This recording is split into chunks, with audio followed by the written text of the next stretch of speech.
একে 2 সেটা সত্য, আমি যদি একে 4 বলি সেটা কি সত্য? সেটা হলো মিথ্যা। সেই মিথ্যার থেকে মুক্তির পথ ইনসানের বিপ্লব। অমানবিক কাজ, মুলুকীয় খুন হারাবে, এই সবগুলোর মুক্তির পথ একমাত্র কি? ইনসানের বিপ্লব। সেই ইনসানের বিপ্লবের ধারক হিসাবে, একজন ভাই হিসাবে আমরা গড়ে উঠবো। সকলকে সত্য বুঝিয়ে, নিজে সত্য পেয়ে তো বসে থাকলে হবে না, সকল ভাই বোনকে সত্য বুঝিয়ে তাহলে নিজে মানুষ হবো, তারপরে প্রোগ্রাম, তারপরে আমি নিজে ইমানদার হবো, তারপর নামাজ রোজা হক জাকাত যা কিছু আছে সকল আমল করবো। ইমান না থাকলে আমল করে বস্তুর জন্য নয়, পৃথিবী পেতে হলে, আমার জীবন সরাসরি হতে হলে সকল বস্তুর ঊর্ধ্বে পৃথিবীকে ভালোবাসতে হবে। কিভাবে? আমার মানে রাষ্ট্রের ঊর্ধ্বে, বস্তুর ঊর্ধ্বে, আমার ঊর্ধ্বে, আমার জীবনের ঊর্ধ্বে পৃথিবীকে ভালোবাসতে হবে। তবেই নিজে মানুষ নিজে করবো, তবে পৃথিবীর দিশে আমরা বুঝতে পারবো। পৃথিবীকে প্রেমে শতভাগ কুরবান হয়ে যেতে হবে। তবে যদি পৃথিবীকে ইগুলোর ঊর্ধ্বে নিজে স্থান দিতে পারি, আর ইগুলোর ঊর্ধ্বে পৃথিবীকে ভালোবাসতে পারি, তবে নিজে একজন ইমানদার হবো, পৃথিবীর প্রেমে শতভাগ কুরবান হয়ে যাবে। এখন রাজনীতি, খুন জুলুম লুটপাট অবিচারের রাজনীতি, মানবতার রাজনীতি, মানবতার রাষ্ট্র তাকে বলা হয় যেখানে রাষ্ট্র এক ধর্মের নামে হবে না, এক গোত্রের নামে হবে না, এক লিঙ্গের নামে হবে না, এক বর্ণ মানুষের নামে হবে না, এক গোষ্ঠীবাদী নামে হবে না,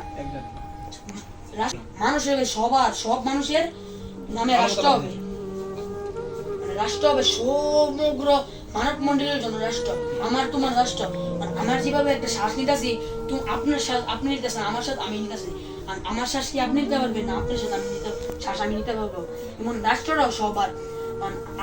আমি যদি রাষ্ট্র ক্ষমতা এসে আমি যদি বলি রাষ্ট্রটা আমার থেকে রাষ্ট্রটা আপনি রাষ্ট্রের ভিতরে সব করতে পারবেন না, আমার অধিকার আমি যদি না অধিকার দিই মেরে ফেলতে পারবো। সেটা কি আল্লাহ তাআলা আমাকে শিক্ষা দিয়েছে? না, আমাদেরকে আল্লাহ তাআলা যে শিক্ষা দিয়েছে, রাষ্ট্র সব মানুষ, রাষ্ট্র এক মানুষের নয়, মানে সমগ্র মানুষ মন্ডলীর রাষ্ট্র। আর সমগ্র মানুষ মন্ডলী রাষ্ট্র কোন এক মানুষের না। যেমন জাজিরাতুল আল আরব, আল্লাহ তাআলা বলছে যে জাজিরাতুল আল আরব, আল্লাহ তাআলা উপরে কি আমরা যেতে পারবো? হ্যাঁ, আল্লাহ তাআলা বলছে রাষ্ট্র সব মানুষের, রাষ্ট্র এক মানুষের কেমনে? আল্লাহ তাআলা বলছে যে জাজিরাতুল আল আরব, ওয়াহাবি গোত্রবাদের কি এরা বলছে যে আমার গোষ্ঠী মিয়া গোষ্ঠীর সাথে মিয়া বাংলাদেশ বলতে পারবো। সেই সৌদি ওয়াহাবিরা কি করছে? বলছে যে সৌদ গোষ্ঠী, মানে সৌদ গোষ্ঠী সবটা ওয়াহাবি, সৌদ গোষ্ঠীর সাথে জাজিরাতুল আল আরবের সাথে সব বাদ দিয়ে শুধু আরব আর সৌদি মিলে সৌদি আরব বানাইছে। নাউজুবিল্লাহ, আস্তাগফিরুল্লাহ। সেই ওয়াহাবির কথাকে আমি মেনে চলবো না, স্বয়ং আল্লাহ তাআলার কথা আমি মেনে চলবো, স্বয়ং খোদা তাআলার কথা আমি মেনে চলবো। আমি কোনো আমার জীবনটা কার জন্য? স্বয়ং রাসালাতের জন্য না।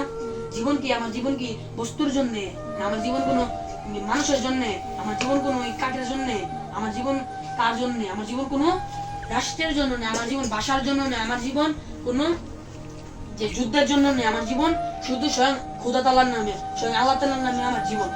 তাহলে কি আমি যদি বলি যে আমার জীবন এই বস্তুর জন্য, আমি ভাত খেলাম, আমি যদি বলি যে হে ভাত, তোমাকে অসংখ্য ধন্যবাদ, তোমাকে কি বলে আমি ধন্যবাদ জানাম, তোমার জন্য আমি জীবন পেয়েছি, তোমার জন্য আমি ভাত খেয়ে আমি বাঁচতে পারছি, নাহলে বাঁচতে পারতাম না, তোমার জন্য আমার জীবন বলতে পারবো?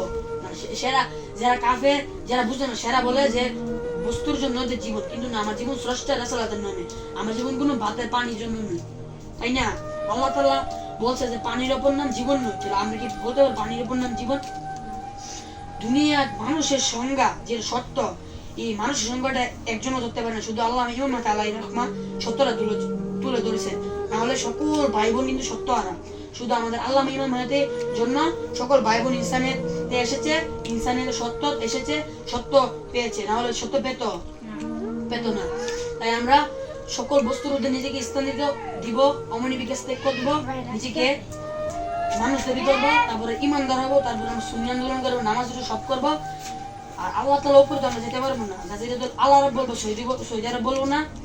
আল্লাহ তাআলা যেটা বলবো আমি সেটা শুনবো। আল্লাহ তাআলার উপরে জ্ঞান জেনে যেতে পারবো। আমার ইমাম শিক্ষা দিয়েছে যে জাজিরাতুল আল আরব, হ্যাঁ, পানির ওপর নাম জীবন নয়। তাহলে আমি কি আল্লাহ তাআলার শিক্ষা হইতে মনে দিচ্ছি? আমি কি প্রাণীর শিক্ষার উপর আমি যেতে পারবো না? আমার জীবন স্রষ্টা রাসূলের হয়ে থাকে, আমি বস্তুবাদী নই। জীবন স্রষ্টার দান, মানবতার রাসূলের দান। আমার জীবন কোনো বস্তু পূজাকারী নয়। আমার জীবন কোনো বস্তুর জন্য নয়। এবার আমার সংক্ষিপ্ত আলোচনা শেষ। আসসালামু আলাইকুম।